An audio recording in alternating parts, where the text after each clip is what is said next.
Vamos lá? Get ready? You can start. It's taking, it's already here. What's happening? Speaking white. Okay, so that's very short. Click on this.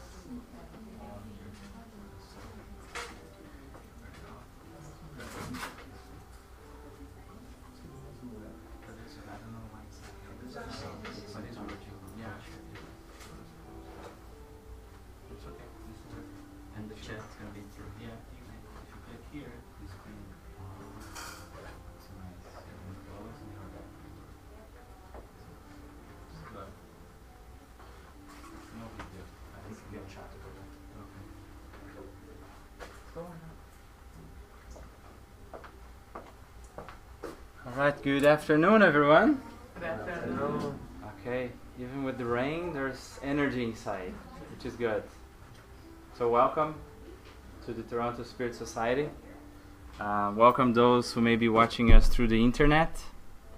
We have been having lots of great events. September and October we also have a special theme for the month. So starting today we will study about Joanna de Angelis. So those who participated in the lecture from Divaldo Pereira Franco probably know who Joanna de Angelis is. For those who don't, you will know today. We will study about Joanna de Angelis every Sunday this month. But before we get there to the lecture of today, we will talk about one of the reincarnations of Joanna de Angelis. Just anticipating here.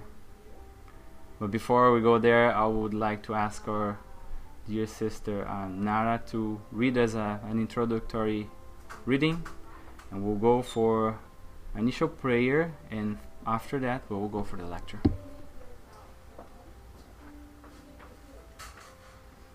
So this is from Happy Life, Divaldo Pereira Franco, and by the spirit of Joanna de Angelis. Be wise, invest in your future. What's happening to you now is the result of a past that you can do nothing about. But what is to come depends on what you do starting today. While you reap the effects of past actions, your present actions have future consequences. As you sow, so you shall reap. You are destined for goodness. How to get there is your choice through quick or delayed actions and setbacks. Suffering is not inevitable. It is the result of a wrong choice. Invest in tomorrow and you will be happy beginning today.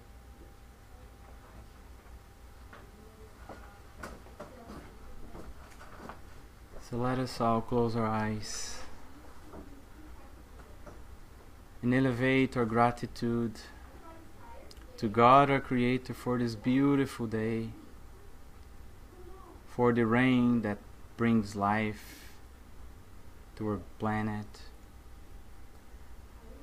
for this new day that we all have ahead of us as a new page where we write our story, where we create our future, as Joanna de Angelis just brought us on this initial reading. Let's thank Jesus, the good spirits here present, for their benevolence, for their unconditional love and assistance to every single one of us, and especially to our guardian angels who may have been working since the beginning of this day to give us the courage, the energy to gather together here at our dear Toronto Spirit Society for a few moments to learn about the gospel, to re-energize ourselves. We also ask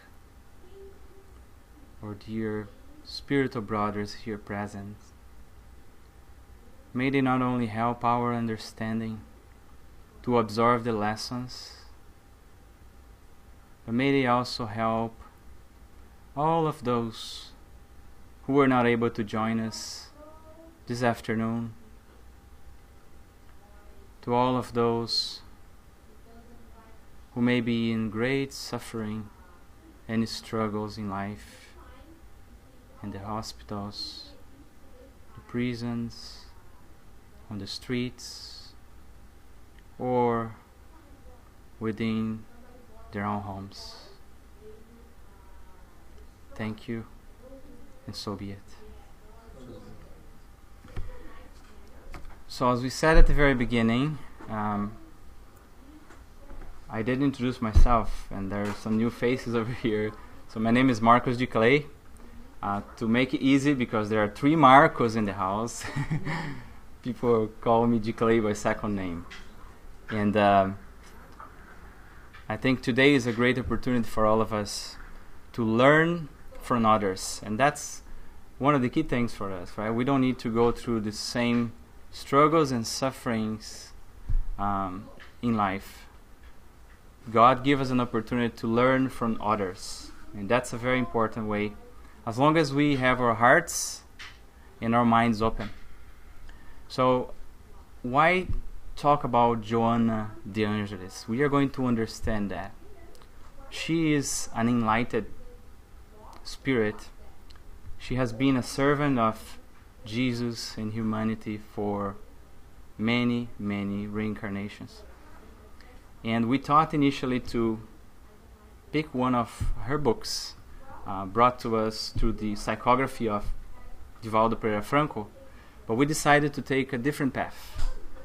Like Haroldo Dutra Diaz says, right? If someone comes to Toronto, they go through the places that everybody goes. They go to the CN Tower, they go to the Toronto Zoo, they go to the Toronto Island. So there's a tour already. They take that bus. But there are places that people may not know. I personally have been here for a couple of years, and there's probably places that I don't know yet. We just go to the places everybody goes. So we decided to study about Joanna de Angelis, her work, her experience, learn from her in a different way. Instead of picking one of the books, we decided to look at one of her reincarnations and learn from her story. And it's a very powerful story, and I really hope that at the end of this story, there are no PowerPoints today. I decided to challenge our brains, because when we were kids, we were used to storytelling, some of us at least, right? Our parents talking about us, taking us through stories, and there were no PowerPoints at that time. In the office today at my work, I see, people struggling because we don't have a PowerPoint. It seems that for having a conversation with anybody today, we need a PowerPoint, which is just insane, right? So I said, today I'm not going to put a PowerPoint over there. We're going to talk and take you through a story and create images in our minds with the assistance of our spirits, guardians here to assist us on this journey. So, Divaldo Pereira Franco, if you go to Google, and I found this video where he is giving us spiritual biography of Joanna de Angelis. So this is listening directly from himself. He said that when he was a kid, he used to listen a voice, a sweet voice that would speak with him during the most difficult moments that he had, during his struggles. And he didn't know who she or he was, but there was a voice with him. Once he learned about Spiritism, once he grew up and started to develop his mediumistic abilities, especially the psychography, which is the ability of an individual to receive a message from the spirits and write that down. This spirit identified herself or himself at that time, he wasn't sure, as a spirit friend. And after many, many years ahead, he told him to call her Joanna de Angelis. And this was at a very young age, and she has been still working with Divaldo Pereira Franco, right? But then Divaldo went in 1969 or so, he went to Mexico for a conference. And Joanna de Angelis told him to visit a small city over there in Mexico called San Miguel Nepantla. I didn't know why, but he went to the city, he met a spiritist over there, he took him a tour, and over there, Joanna de Angelis revealed him that she was a nun over there, a Catholic nun, called Joana Inés de la Cruz, on the 1600s, right? And she worked at helping the community and spread the word of gospel there. After that, she also revealed that she lived in Brazil, in Salvador, Bahia, where, the region where Divaldo Franco currently lives. And that was around the period of independence of Brazil. And she discarnated in 1823. 1823 is pretty much it's very close to the period where the codification, right, was brought to us by the spirits and Allan Kardec. And Dr. Divaldo Franco also mentioned that she participated in the codification. If you go to the Gospel according to the Spiritism, on chapter 11, there's a passage over there about patience. And it's signed as, no, not Joanna de Angelis, as a spirit friend, as she used to identify herself at the very beginning. And there's another message about charity. So she has been working throughout the time, right?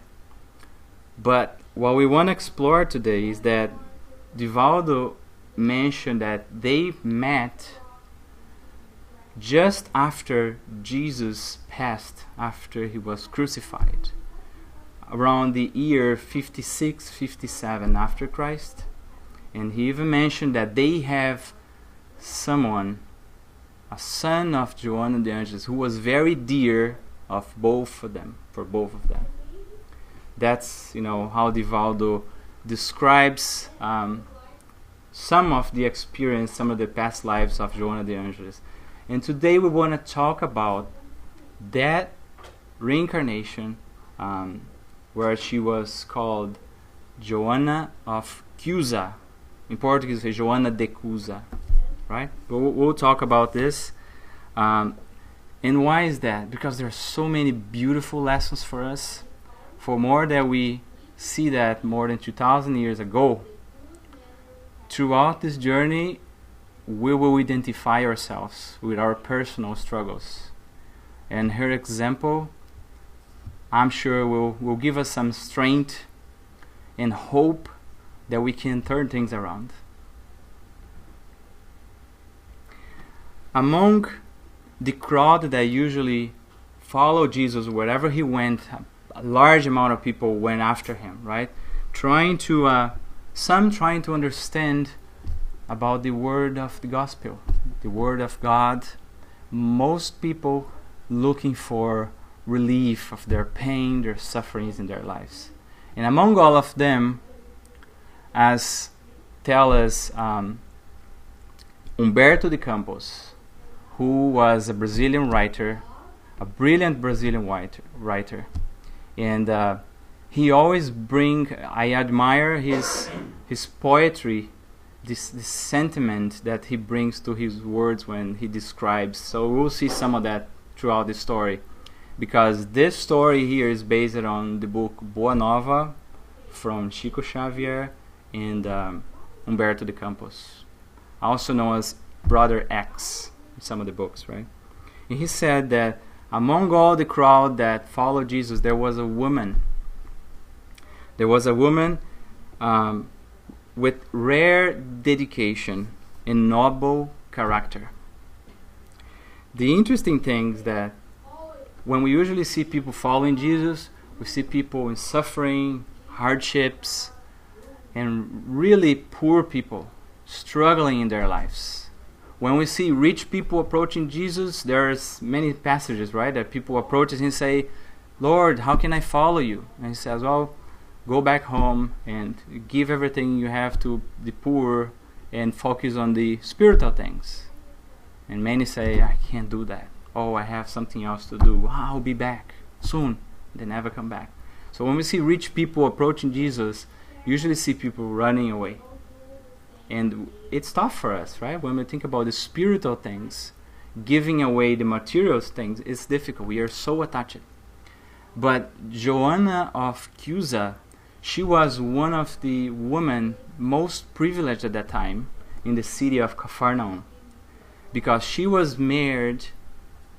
She was the wife of a man called Chuza. That's why Joanna of Chuza, right? When we see people in the gospel, we hear Paul of Tarsus, because he came from Tarsus, right? So identify where they came from, or who were they married with, right? So Joanna of Chuza, because he was someone who worked for the King Herod.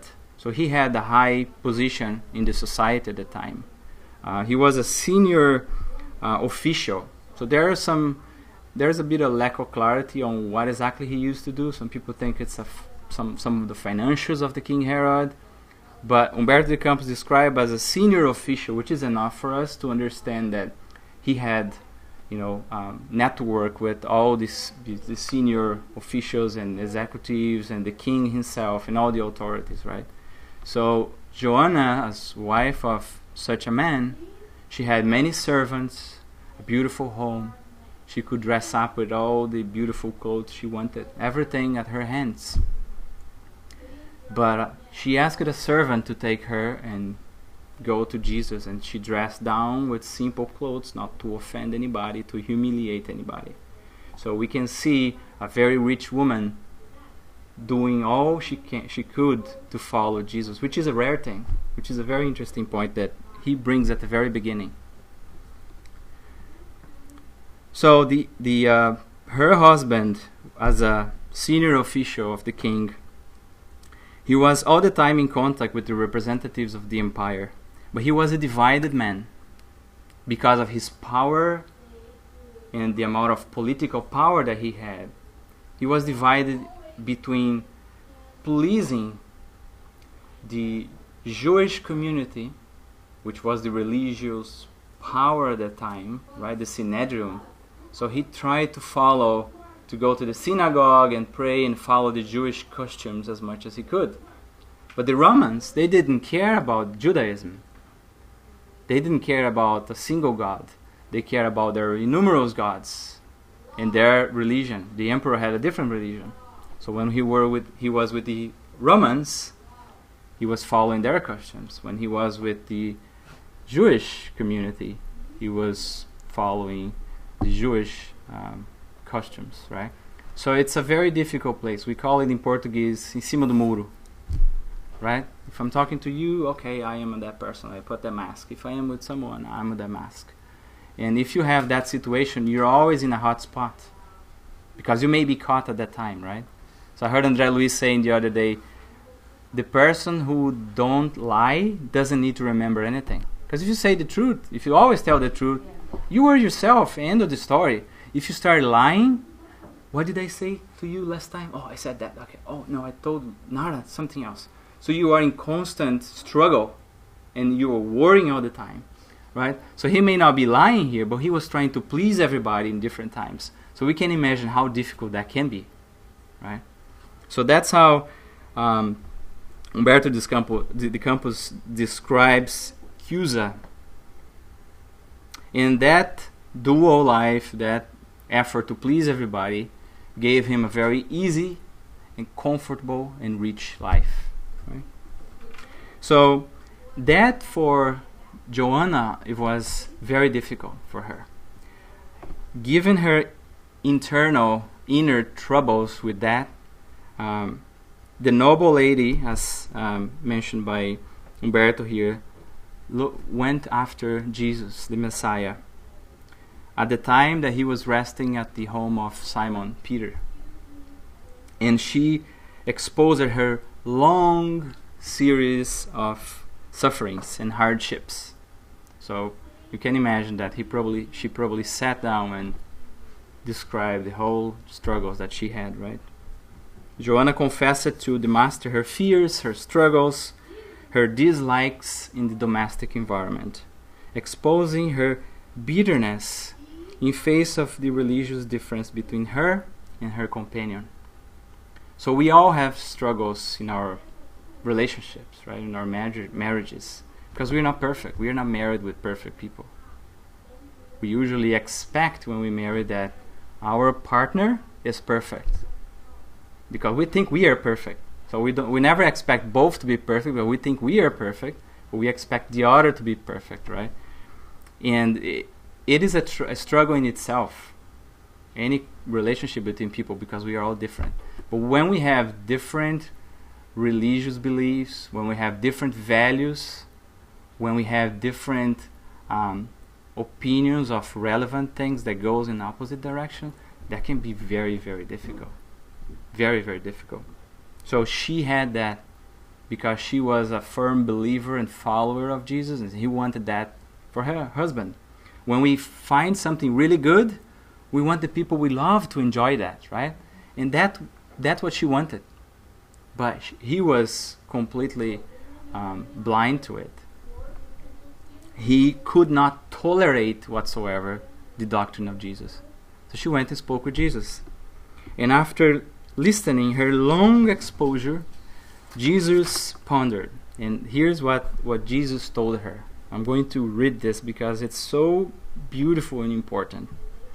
Joanna, there is only one God, who is our Father, and there is only one fate to our relationships with His love.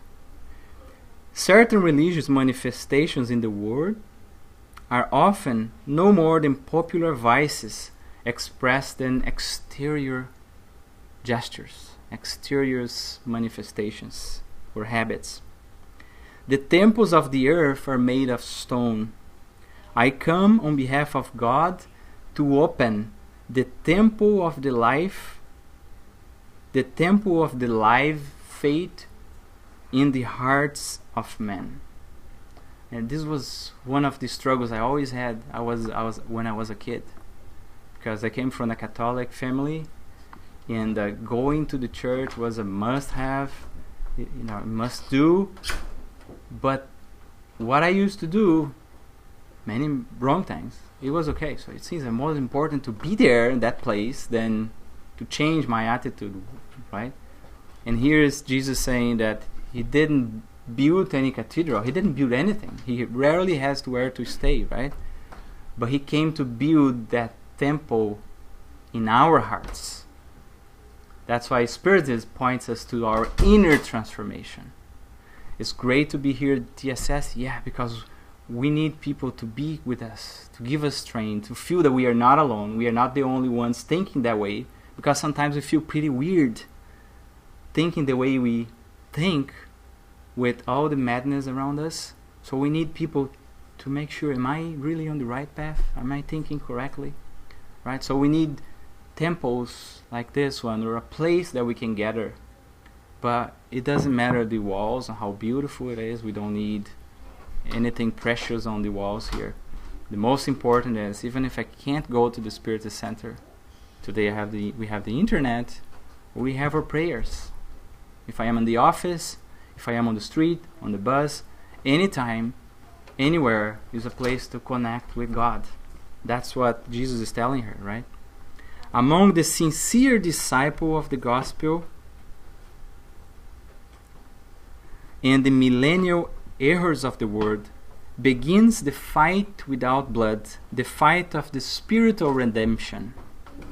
So he was pointing her to the solution of all her struggles, right? And he was pointing to what's happening nowadays, he was saying at that time, and it's still true for us, right? The inner struggle that we all have. As Paul of Tarsus used to say, the inner battle. And if you heard the story of Paul of Tarsus, that is very clear, right? His spirit that he wanted to change things by enforcing and imposing, and then his renewed mindset after he met Jesus.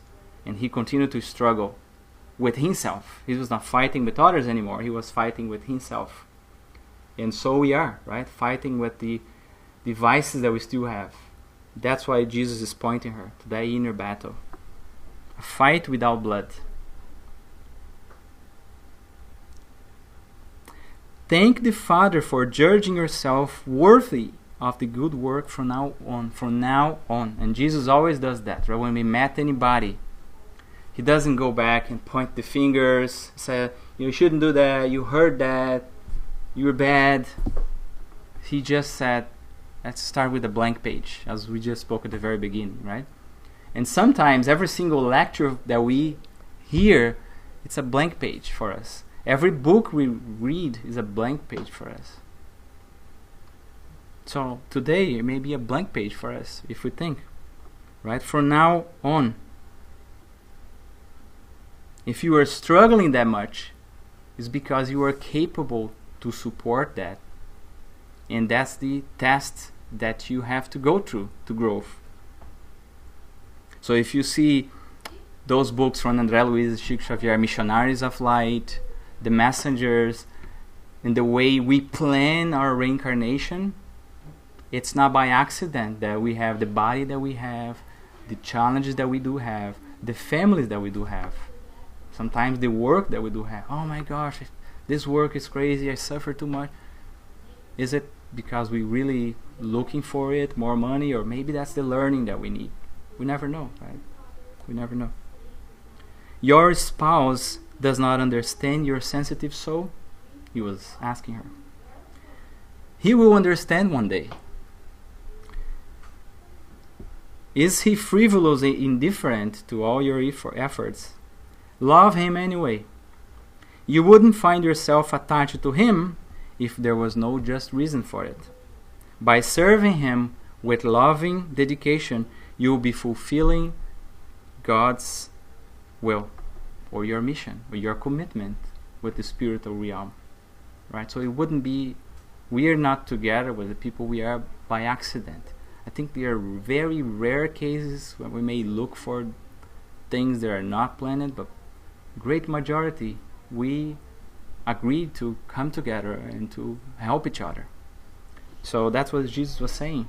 If you are where you are, there's a purpose on it.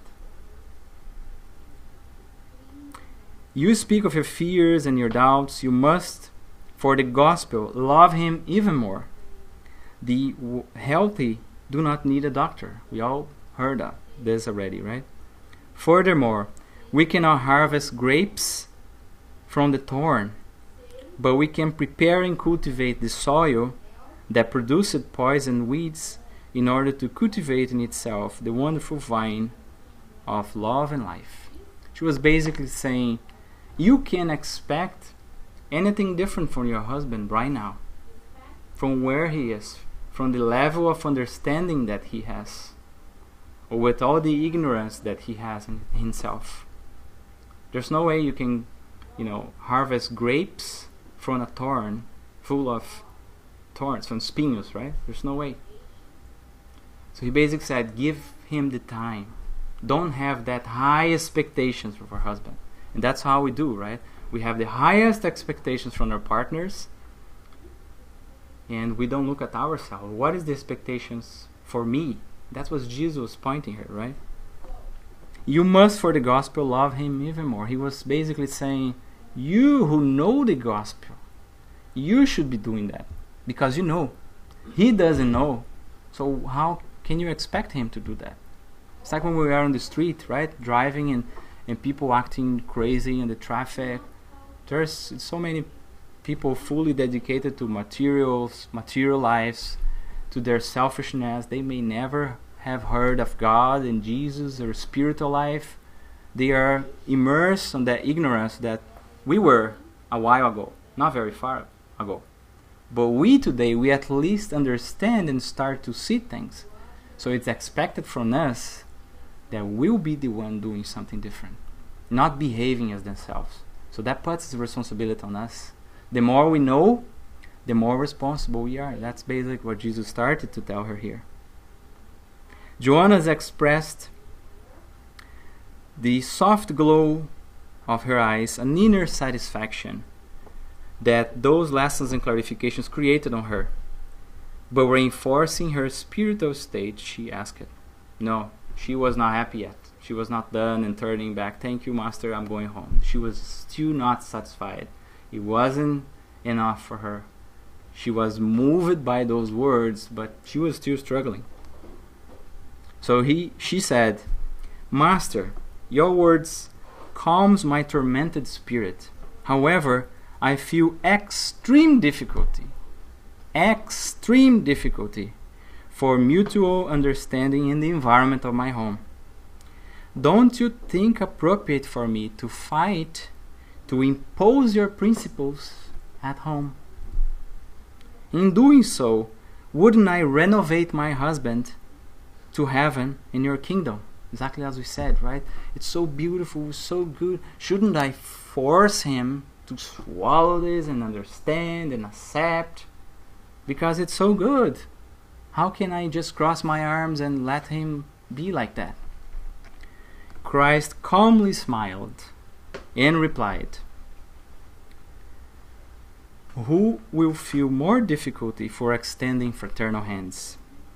Will they be the one who achieved the safe shores of knowledge with the Father? Or the one who are still struggling in the waves of ignorance or desolation, of the flickeriness or indolence of the Spirit?" So exactly what we just said, right? Who will have more probability or condition? Who is better prepared to extend fraternal hands and be benevolent and accept that other person the way he or she is? The person who already know about the gospel, who started to accept, who started the journey for inner transformation. Because the person who is still, as he said, in the waves of ignorance, struggling with pride, selfishness, materialism, they have no condition for that. And we are still struggling, but at least we started to desire to change. So when we are on that situation, we have the responsibility to dar o braço a torcer. I don't know how to say that in English, right? To give, let's say, give up, give in, right? So, and that's a tough thing with couples, because we are at home struggling and no one wants to give in. No, I'm right. I'm never going to say, "Excuse me," and let's stop, because I know he's wrong. I know she's wrong. And that fight goes on and on. It would be so easy to say, "You know what? This is nothing. I'm sorry. Let's stop this. Do as you prefer. Next time we do as I prefer," or that's fine. It's not worth the fight. And we keep fighting. Keep fighting. In regards to the imposition of ideas, imposing ideas, that's what Jesus tells us about that. Continued Jesus, reinforcing the importance of his words. Why doesn't God impose his truth to all the tyrants on earth? So all those people killing hundreds of people, right? The emperors that killed so many people, why didn't God stop them? Why doesn't God fulminate with the lightning the heartless conquerors who spread misery and destruction on earth? The heavenly wisdom does not exterminate the passions, transforms them. So God does not exterminate. God transforms. The one who saw the world of dead bodies, awaking sometimes to God only with a tear. This is beautiful. He's basically saying those people who are doing very wrong things, they will only wake up to God with tears through the pain. They have to knock their heads on the wall until it hurts. They decided to stop by themselves. We can't change others. That's why it's the inner battle. It's the inner transformation. I can't do my wife's transformation. My wife can do my transformation. We can help each other, but it's an inner. The work is individual. So it's all pointing back to the time. There's a popular saying, right? The time is the best remedy, is the best medicine, right? It's basically what he's saying. Give him the time. Give him the time. Joanna, the ministry of the gospel is the collaboration with the heavens. in the great principles of redemption. Be faithful to God by loving your companion of the world as if he was your son. Look at your husband as if he was your son. And we should think, when we look at our wives, husbands, daughters and sons, mothers-in-law, fathers-in-law, we should think them as our brothers. It's not our property. My husband, my wife, even the kids, right? My children. First of all, they are sons and daughters of God. But they are our brothers. And our responsibility is to help them. But they will have their own choices. While they are kids, we have the responsibility as parents to guide them. But when they grow up, they will make their own choices. There is just some extent that we can interfere. Right? Do not waste time discussing what is not reasonable. To change someone else, not quite sure if it's very reasonable. Right? And he's saying that you shouldn't have that expectation. God does not engage in contentions with his creatures or discussions with his creatures, and works in silence for all his creation. Go, strive also in silence. When called for the clarification, speak the sweet or the strong word of salvation according to the circumstances. So he basically said, go back home, continue to do the best as we can, but stop fighting. Let it go, give him the time, but continue to give him the example. Preach the gospel in silence.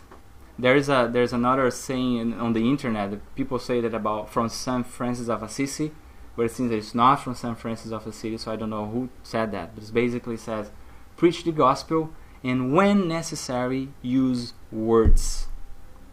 Which means we should preach the gospel, teach the gospel, influence the others to desire to know about the gospel by our actions, by what we do, by who we are, and not by speaking. Being here and speaking is the easiest thing ever. When we go back home, that's where is our test.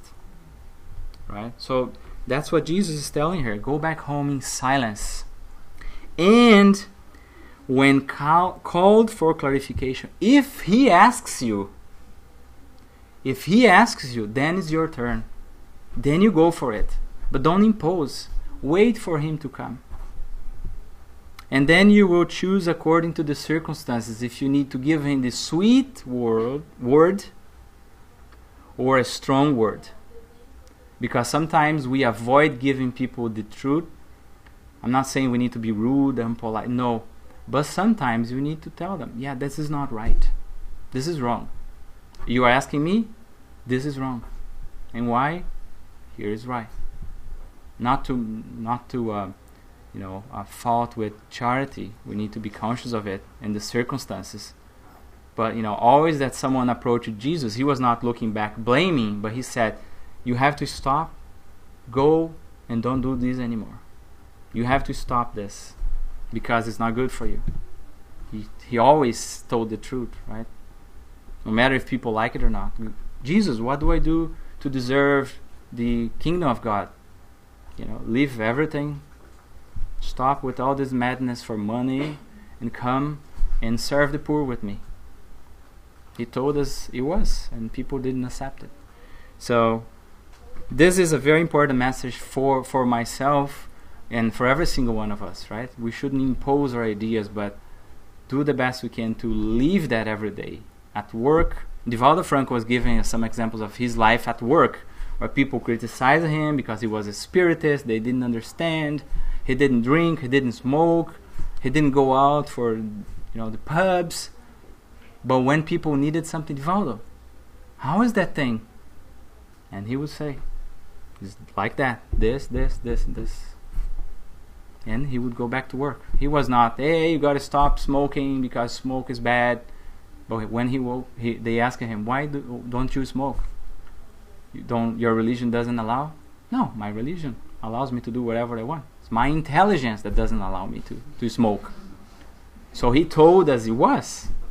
And so they went. So he was not every day in the office preaching his religion, right? But when people approached him, that was his time. And he would pick the word, the sweet or the strong, according to the circumstances, right? So, very beautiful message. And he concludes here, go back home and love your husband as the divine material that heaven has put in your hands, so that you can whittle a piece of life, wisdom, and love. You can create a beautiful piece of art of love, wisdom, and love, which are day-to-day efforts, even in silence. Joanna of Chuza experienced a great relief now. Humberto de Campos said, she experienced a mild relief in her heart. So we can see the amount of struggle, and after all this beautiful message and lessons from Jesus, it was still hurting. But she experienced a mild relief. Sending Jesus a look of kind gratitude, she still heard his last words. So he said, go, my daughter. Again, the blank page again from now on, right? Go, my daughter, and be faithful. Be loyal. Do as you heard. And then from that day on, which was a memorable day in her lifetime, as we remember Paul of Tarsus and the memorable day when he met Jesus and transformed his life, and all the disciples and apostles and followers of Jesus, there is a day that marks a transformation of their lives. And so is every single one of us. It may have happened already, maybe it's still to happen, maybe it's today. Each of us know that, right? The day when we listen and hear and decide, yeah, I have to change, and we started to put efforts on it. We started to invest on that spiritual account, not on the material account any longer. Because sometimes we pick ourselves putting our energy on the material lives, on the pleasures of earth, but there is a point where we start shifting some of those energy coins, some of those spiritual coins, to our long-term investment, which is our long-term spiritual life, right? So this was the day for her, the wake-up call for her. The wife of Chuza experienced in her soul, the constant clarity of resignation. Constant. She had that lesson with her all the time. The struggles at home continued, but always that happened, she had the words of Jesus guiding her to what to do, and she was resignated. She accepted. She had the active understanding of God's will for her at that time, as if the master teachings was indelibly engraved on her soul. She pondered that before being a wife on earth, she was a daughter of the Father, who in heaven knew her generosity and sacrifice. His spirit visualized her spirit visualized in all labors, in every single work that she was supposed to do. She visualized a sacred and hidden light. In every single little thing, she saw a sublime opportunity for her to execute the lessons, the learning path that she had, to get rid of pride, selfishness, and impatience. She strove to forget all the inferior characteristics of her husband. Wouldn't it be great if we were able to do that? To look at our husband, our wives, our kids, and just ignore the wrong things that they do and just see the positive things. We should all vow to do the best we can to do that, right? And we are masters, right? I'm master with them. My kids, they drop something and hey, look what you did, right? You drop the ink on the carpet, but I don't see great drawing. Keep drawing like that. You draw a beautiful Jesus or a beautiful bird or a beautiful. So we always look at the negative side, right? The food, there's a bit of salt in the food, right? We could swallow that because everything else is good, but no. You know what? Oh my gosh, there's so much salt here. Oh, I can't eat this thing. And then you ruin the whole dinner because of that. We are almost incapable of thinking on the other person on the minimal things, right? But we are capable. And she was capable. We just need to sacrifice our desires for them. That's what she started to do. Whenever he criticized it, she prayed and gave him the time. There's time for feedback, yeah. But she was expecting too much, right? And then she received a gift, a son. Later, heaven sent her a little boy who doubled her workload just to help. She was a rich woman, right? So no trouble. She probably had someone to take care of him. The fact is, he was another one because he didn't accept the gospel also, the messages of Jesus. She also had a different mindset, maybe more tuned with his dad than with her mom. That's why double challenges for her now. But she converted her pain into a silent hymn, a silent music of triumph every single day. She converted all the struggles into positive things. Am I 15 minutes to 1 or what? Yeah, okay.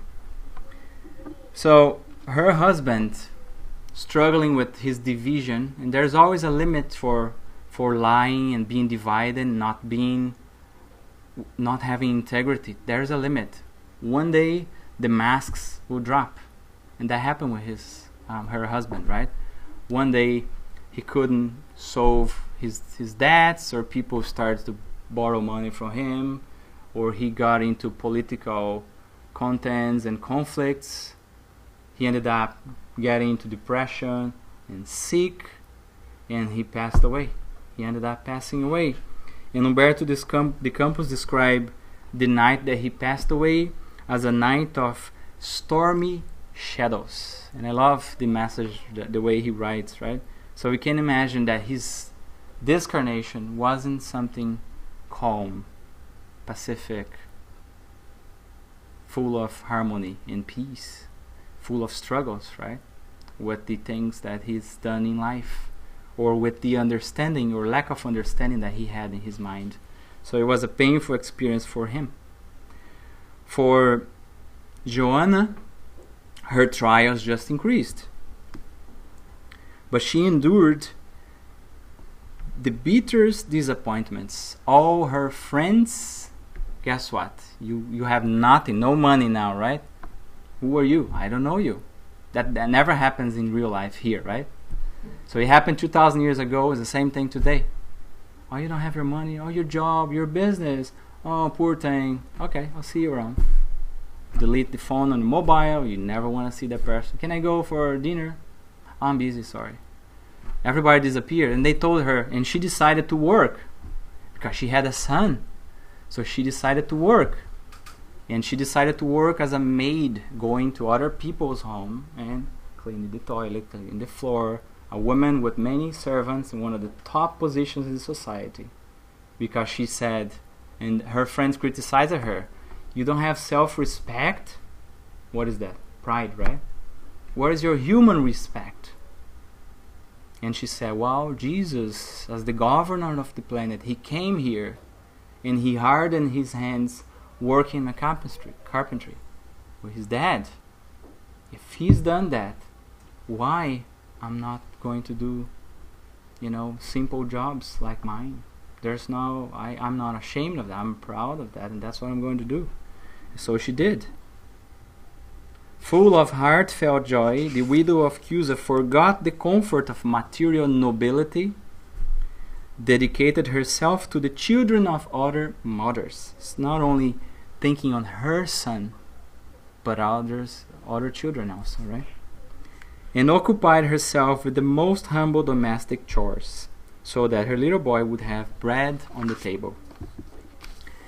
Later, here's another beautiful description of Humberto de Campos. Later, when the snow of the worldly experiences whitened the first rings of her forehead, which means when the hair started to become white, when the age starts to pick up, a Roman galley conducted her as a humble servant. So the Roman galleys were those boats moved by the slaves, and they were just moving around the different villages and cities, gathering the slaves, especially the Christians, for a nice party.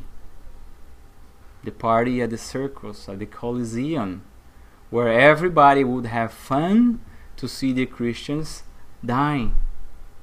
They would leave the lions over there for weeks without nothing to eat, and we'll give the Christians to the lions and let's see what happens. They would mutilate them and burn them and all sorts of things. So it's a poetic way of Humberto de Campos describing here her destiny now, right? She was conducted now by a Roman galley as a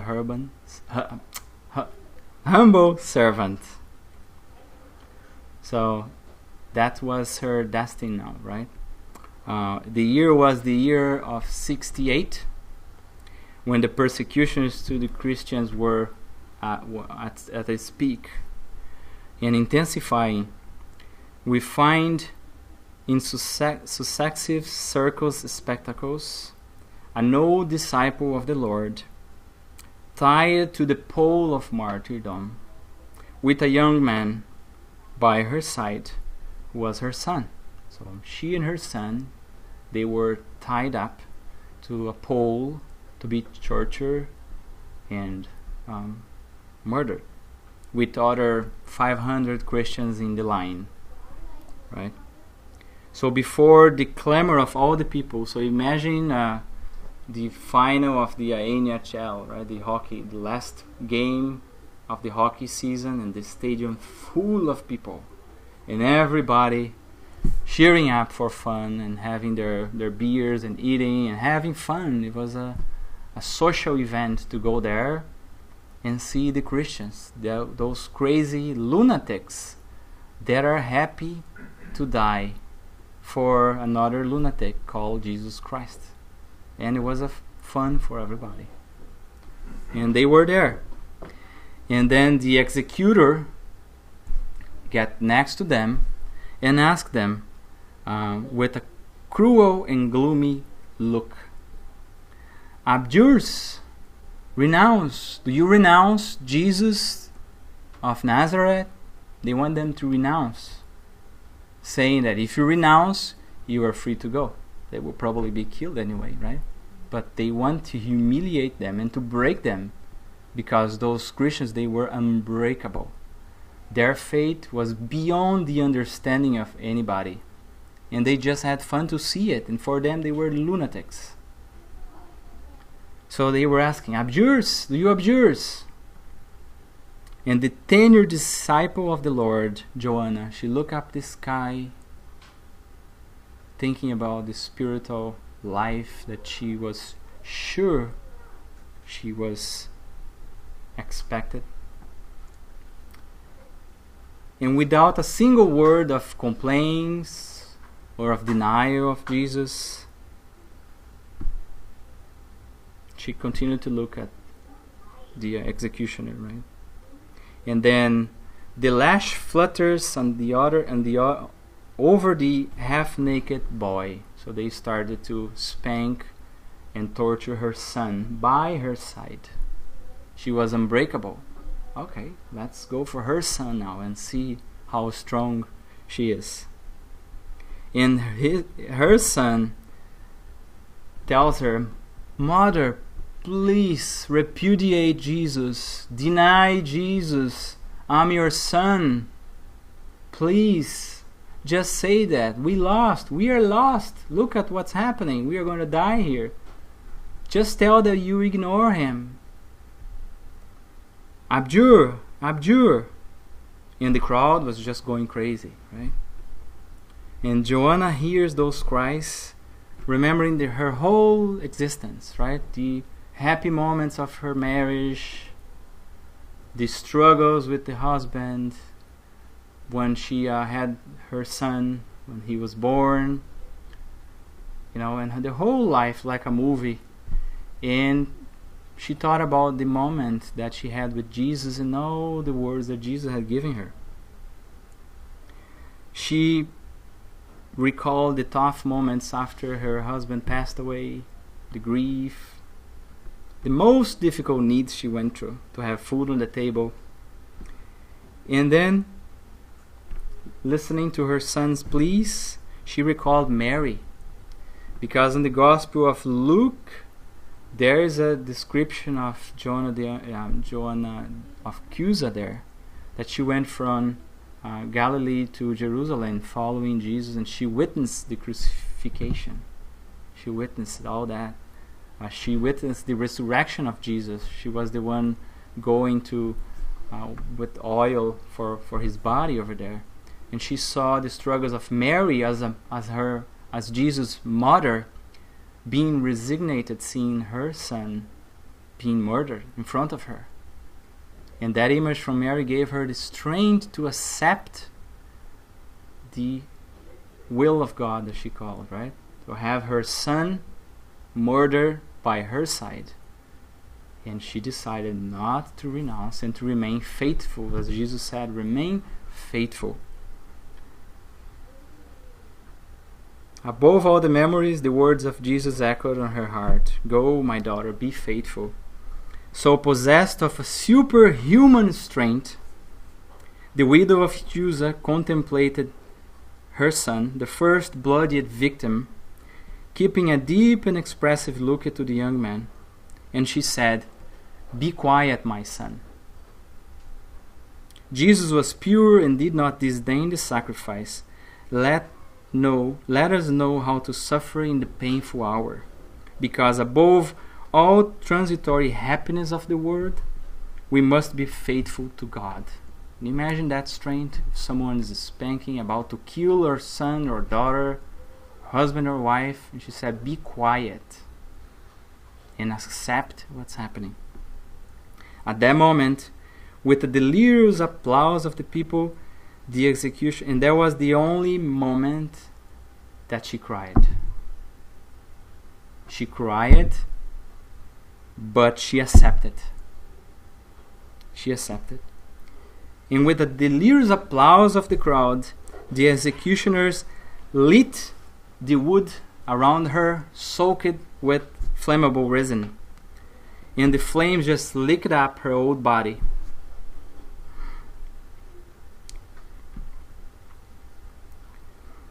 And with serenity, looking at the mass of people who were unable to understand her sacrifice, she wanted to scream of pain as loud as she could, but she kept it silent on her oppressed chest.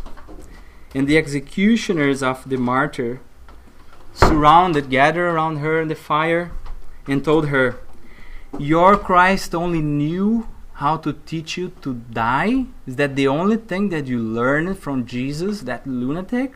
Only how to die? And the old disciple, concentrating all her capacity of resistance, still had the strength to mutter, not only to die, but to love you. So she was forgiving them immediately right there on the spot. Can you imagine that? As Jesus said, right? God, Father, forgive them because they don't know what they are doing. And she just did the same. She just forgave them.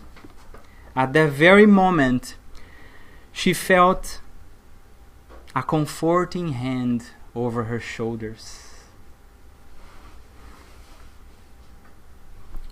It was the Master, kindly touching her shoulders, and she heard his tender and unforgettable voice. Joanna, be of good cheer. Here I am. And that's how she passed away, as a great example of sacrifice, but not the famous sacrifice that sometimes we expect in our lives. We expect to be famous, to be on the spot. Her sacrifice was an inner sacrifice in her home, cleaning homes of others, taking care of children of other women. So the great lesson for us here, there are so many, but it's just the fact that there are hope that we and everybody else will change when the time comes. We are fortunate if we are able to change using our rationale, our hearts, and accepting the new light of the gospel that Jesus brings to us. But if we don't, God is so merciful that He will use the instruments of earth to teach us, even with the drops of our tears, to desire to transform, and we will do. As some of us are studying on Thursdays here, where we study the Spiritist book, we study the law of progress, and we only move ahead. We don't move backwards, never. So may our dear Joanna de Angelis, Joanna of Chuza, and our dear Divaldo Franco receive the blessings of Jesus, our Master, so they can continue their mission, the beautiful mission that they have. And let us also, every single one of us, ask our dear Lord to give us the strength to bring these teachings back home, back to our work, in the line in the bank, at the restaurant, whenever we are, so we can put in practice everything we learn. Because the more we learn, the more we are responsible, and the more we are expected to be the person extending fraternal hands. Because those who are probably doing so many tough things around us, so many crazy things around us, they probably don't have the privilege just yet to know what we know. So may God bless us, every single one of us. As we are on top of the hour, just wonder if anybody has any questions before we go to the second part of our meeting. Any comments or questions on the internet, please? Okay. So again, it was a beautiful message from the book Boa Nova from Chico Xavier. I will now then call the kids for the passes and our final prayer, and after that we just have a few announcements.